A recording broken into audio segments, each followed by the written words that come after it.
I am special. Kilo is special. Good morning, Noelle. I had to get that off my chest. I had to let you know that I am special and Kilo is very special. And not anybody would just do the incredible things that Kilo does, because Kilo is Kilo and Kilo is just Kilo. Like, that is the explanation for everything. If people are like, why does he do it? Like, because he's just Kilo and Kilo is just amazing like that. He may not be our fellow chosen one, but he's still super amazing. And you had to know how much I was like, I can't believe she just said that Kilo wasn't special. Just because he's not the chosen one doesn't mean he's not special. So you had to know that. In fact, I even wrote some handy dandy notes on this Girl Scout card thingy that came in the mail, because I was like, how could she say this about her beloved character? Like, he's so incredible. And I guess she didn't say he wasn't incredible, but still, I just had to make sure that you knew he really is special and he really is incredible. I thought you had some very good, solid points about the Chosen One, and I was just like, I see what she's saying. I see what she's saying. So I'm curious to see, knowing how you feel, how I personally am going to view the Chosen One from here on out. That does not mean that I won't still like the Chosen One, because I realize that I still do. I don't know if I'd actually write about it or not anymore, but arranged marriages, you mentioned you hated them too. I have to admit, I am a little bit of a sucker for a good arranged marriage. Not like any whiny ones, but Kinryu, my character, he might have a little bit of an arranged marriage in store for him. I'm really excited about it, to be honest, because I feel like Kinryu probably would not get married. So I'm making the choice for him, because he's going to get married whether he wants to or not. And he'll be really happy. He just has to wait. He's just got to get through all of his whatever he's feeling to be happy. So yes, so arranged marriage, at least there. But I don't think Kinryu is going to be whiny. I know his woman that I want him to be with, she's like definitely not whiny. She's really, really cool actually. And that's why I want Kinryu to marry her. And that's why I needed an arranged marriage. And since that usually like works in politics though, I don't know how much politics are technically in his story, but I thought you should know. So brace yourself for whenever I do finally start writing his story. I don't know when. And I guess talking about stories and writing and characters and all of those really great things. So fun admission. I think I'm saying that right. Admission. I'm thinking about like when you go to the movies and like you need your admission ticket thingy to get in, to enter. But that's not what I meant. I mean, like, I have a confession kind of thing.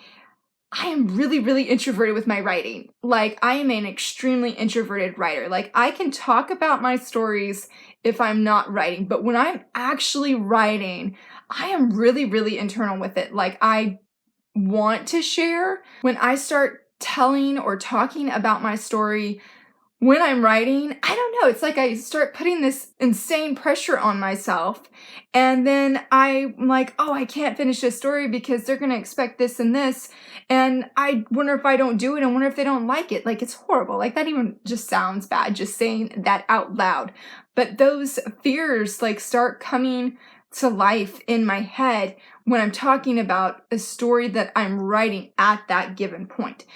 I am slowly speaking more about my characters. Obviously, I just gushed a whole bunch about Kinryu, so obviously we're making a lot of good progress, which is really good because I genuinely do love my stories, and I have been really, really quiet. That's been a struggle for me to be outspoken about my writing, and I'm not really sure. It's probably because I've had a lot of personal fears that I just can't be a writer, that I'm not a writer.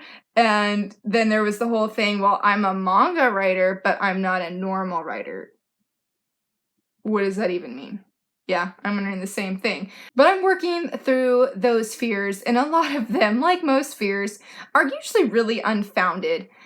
I remember watching what Frank James did a video about that, and how fear is sort of like a warning mechanism that our brain does, and it'll take whatever is making us feel afraid and amplify it by like, I feel like 1,000%. And that usually has been a really, really large part of my writing process and my writing journey. but I'm thankful that it's not becoming or not being my defining part of my journey anymore. Like, I'm really, really relieved just to gush about Kinryu and gush about my other characters, not the story I'm currently working on, even though I have really wanted to tell you. But I was like, you know what? I'm just embracing my introverted writer where we just keep it all inside, and then when the time comes, we share it. And it used to be, I realized, that I would only share when a project was finished. Like, we're talking written, edited, all of it, because I had this thing in my head that you can't share about your story unless it's done. Why? Why would I wait for my story to be done before I shared it? If I have learned anything in this past year, it is that telling people about your story is really, really important, because those are the people that are going to push you and support you and believe in you and encourage you on the days when you're like, I can't do this. I don't know what I'm doing. What was I even thinking in the first place to do this kind of thing? And thank you, Noelle, for being one of those people. You have definitely been one of my biggest encouragers and pushers and motivators to just write more. Like, I'm still sort of in shock, to be honest, for my story that I have been brainstorming for weeks. And let me tell you, I have been thinking and realizing like there is a missing element. And I was like, what is this missing element to this story? And then you come in and you're like, hey, you want to write a Halloween short story? And my first thought was like, I don't even like Halloween. I don't even celebrate it. It's just not my thing. And and I think I was like really polite in my answer where I was like, oh no, it wouldn't work out for my story. Like, I send that message to you, and not even 10 minutes later, or at 10 minutes later, Halloween is the missing element, where like my main guy, and we're talking, I'm sorry, I should have even said like what story I'm even talking about. I should have worn a costume with Roberto, and it honestly was literally the missing element. Like, I mean, once that Halloween aspect came in, it was like everything fell exactly into place. It was like incredible. And I think even that night I started writing Roberto's story, and I just love it. I love it. I still have the notes though I wrote down what the story was called. I think I called it Bookends, even though I know that there is a book I've actually read called that. Anyway, I don't even know where I'm going with this. I don't even know where I was going, what direction I was talking about, because I definitely did not prepare myself for this video.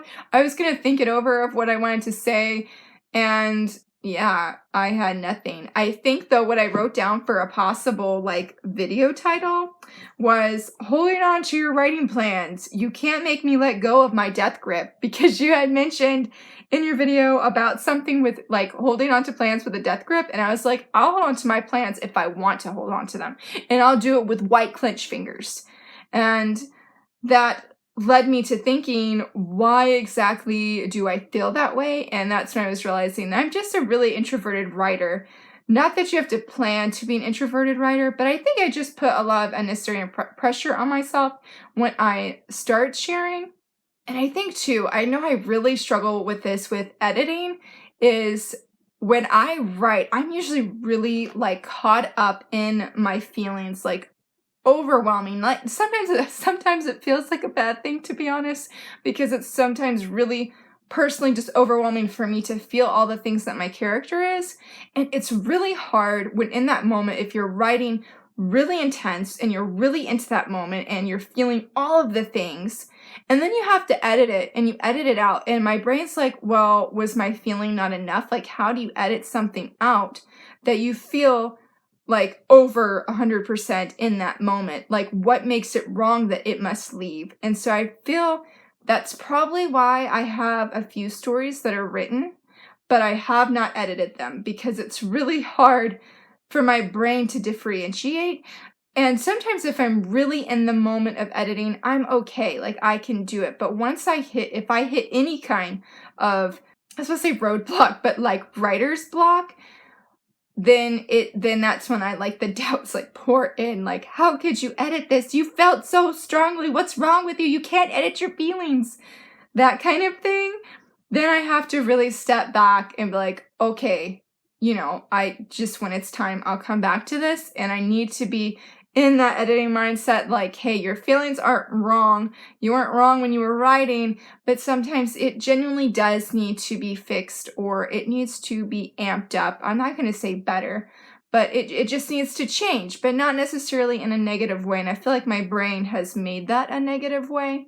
I also feel it's just been a really hard year for me to actually try and edit and focus on making something even, I was about to say the word better again. I don't want to use the word better, but making it different and shine a little bit brighter, because it feels like when you go to edit, it definitely takes more of a mindset and not a harder brain, because that makes no sense whatsoever. But it just requires different kind of thinking than it does when you're creative and you just pours out and rushes out. And it doesn't matter if your words are like horribly typed or spelled, because my spelling is not always the best when I'm writing by hand. So I've tried to not put so much pressure on myself this year to be like, you know what, you have stories that are written, you need to go over and edit them. Or you said you would do this kind of thing, like Team Lines. I wanted to release another poetry collection of Nekoema this year. Hopefully that's right, Nekoema, yeah. And it hasn't happened yet. And I was like, well, you said you would publish it. I didn't say when, I just said coming soon. So I just sort of had to let that go and not stress so much about that. Because usually with writing, and I have to wonder too if it's just because I'm a newer writer that these things do feel really big in my head. And I think just as a person that I am, I like to do it right the first time. I like to give my 100% all so that I don't have to come back. And that definitely goes against the whole writing rhythm kind of thing, because you're gonna have to come back, you're gonna have to fix it, and you're gonna have to edit. Yes, technically you wouldn't have to, but even I know that every book should be edited and want to have my book edited. That's what I feel like I'm saying. But it's going to need an edit at some point, and I firmly definitely believe in an editor. So I guess those are some of the things that I struggle with when it comes to writing, being an internal writer. Yes, there's probably a lot of internal writers because we're brainstorming and thinking about our stories and daydreaming about our stories. So yes, obviously internal.